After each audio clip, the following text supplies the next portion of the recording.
we're seeing something globally we've never seen before. And it is the best single indicator of a recession.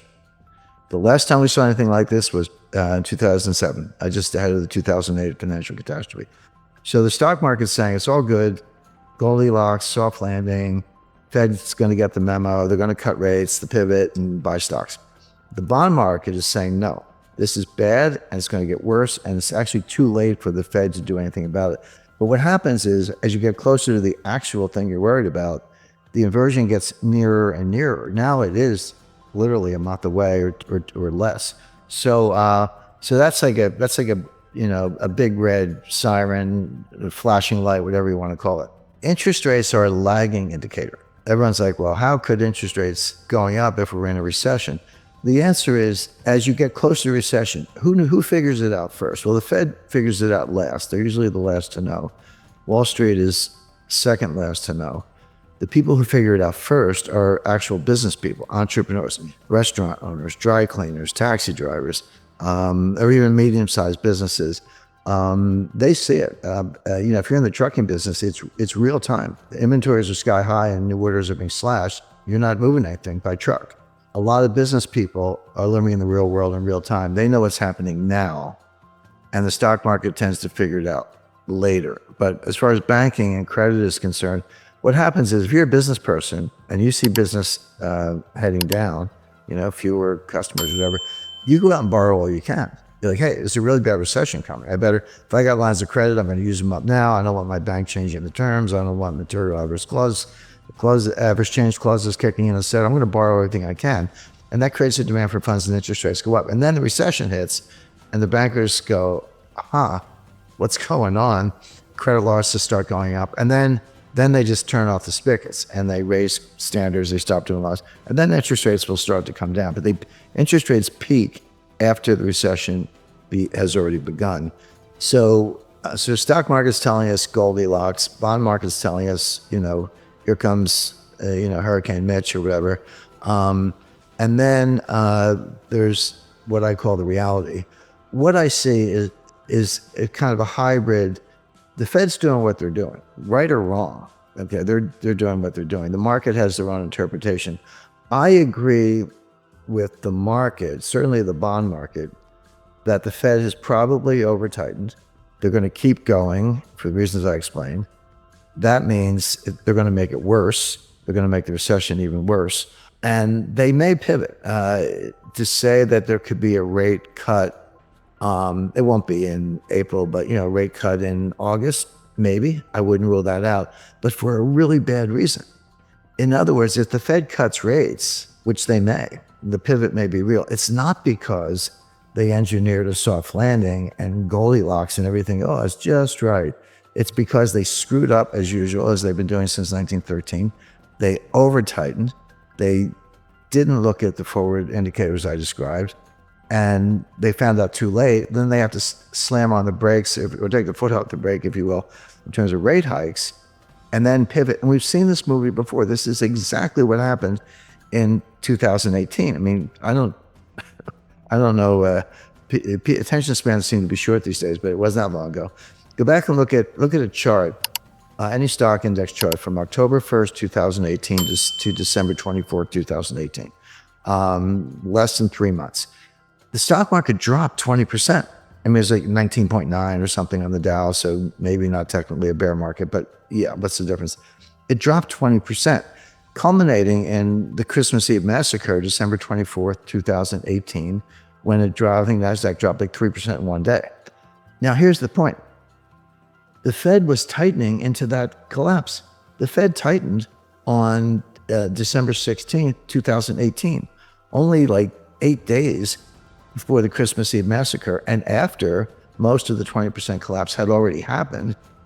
They tightened one last time. So what it shows you is that when the Fed's on a mission, they actually don't care about the stock market, this whole, Bernanke put and Greenspan put and all that. That's not how it works. They don't care that much about the stock market level. Here's what they do care about. They care about disorderly markets. And that's the key word. It's not, stocks are going down, but it's, kind of a little, 0.5% a day, 1% a day, trending down, lower highs, lower lows, trending down. The Fed doesn't care about that. They're not going to bail out the stock market. They do care if it's disorderly. When was it disorderly? Well, March 2020, at the worst part of the pandemic. It dropped like 30% in like 2 or 3 weeks. The fall of 2008, I mean, it was like somebody opened a trap door. The Fed does care about that because that kind of disorderly behavior can feed on itself and end up in a 1929 type scenario.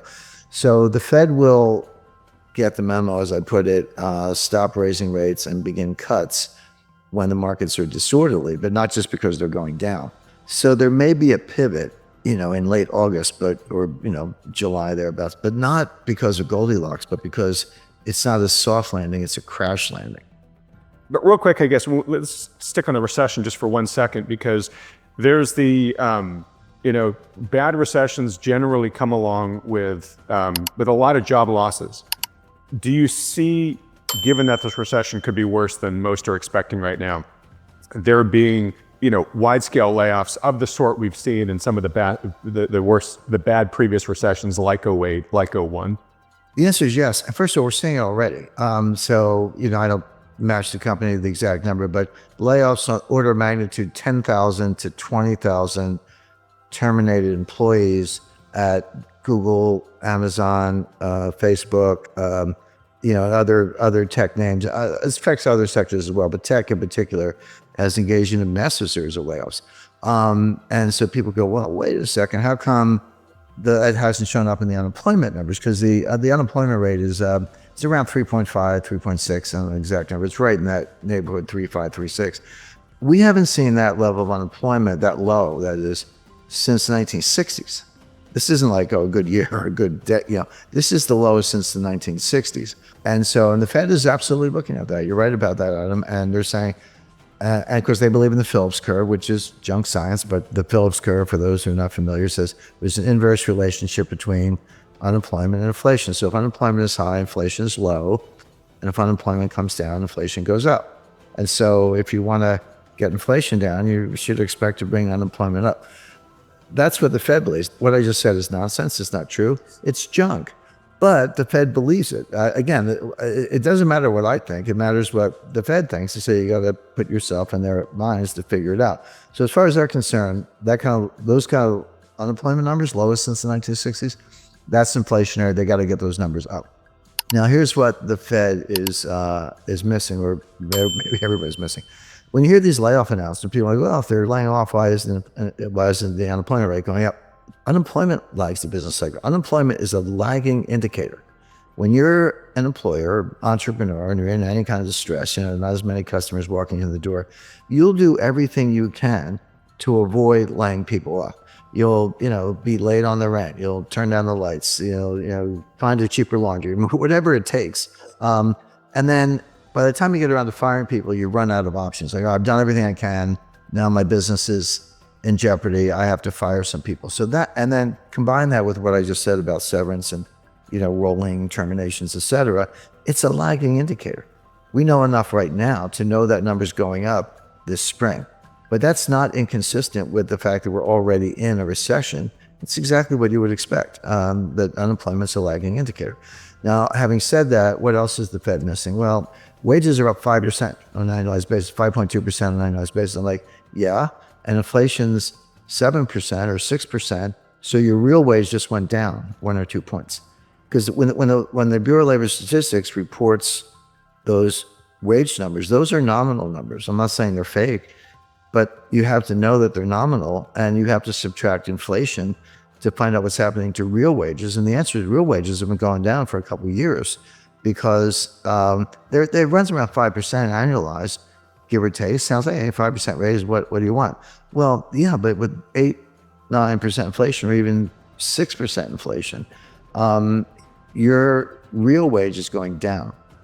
So that's not a robust number at all. The Fed, by the way, the Fed wants to make it worse. The Fed agrees that those wage gains are too high. But my point is, in real terms, they're actually going down, but the Fed wants them to go down more. That would be one way to put it. If you get inflation down and wages are constant, then the real wage goes up relative to where it was before. But if you're unemployed, you have no wage. So that's another issue. Now, what the Fed is missing, and it's a long list, but there's something called the labor force participation rate. Now, the labor force participation rate, you just take the number of people working divided by the total working age population. It's all you do. It's not sophisticated. And that number today is around 61%, 61.2, give or take, percent. But as recently as 2000, that number was over 70%. And has come down ever since, and it dropped like a stone during 2020, during the pandemic lockdown.